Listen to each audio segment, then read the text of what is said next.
Good day, Mom and Sir. I am Lynn Vista Mauricio. I'm 25 years old. I was born on April 25, 2000 at Hamindan, Capiz.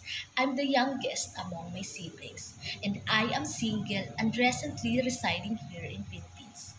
I work here as a housemaid for 2 years, started from 2021 up to 2023 in one employer.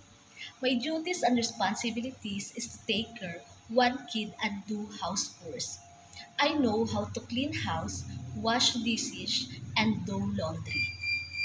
To my respected employer, please hire me because I am hardworking, honest, trustworthy, responsible kind of person.